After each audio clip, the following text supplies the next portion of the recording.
55 60 65 70 80 85 90 4450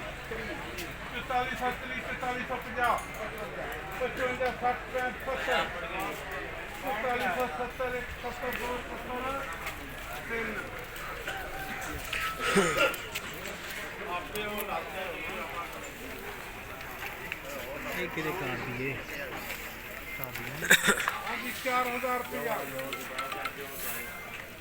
4000 जामीन किधर गए? 4100 रुपया 4100 जी ਸ਼ੁਕਰ ਹੈ ਅੱਲਾ 4100 ਪੌਣੇ 42 पौने 4200 4250 ਦੁਕਾਨ ਪੌਣੇ 43 पौने गला 4300 मंडी पूरा जिथों। 4300 ਦਰਮਿਆਨ 'ਚ 4350 ਬੋਰਡ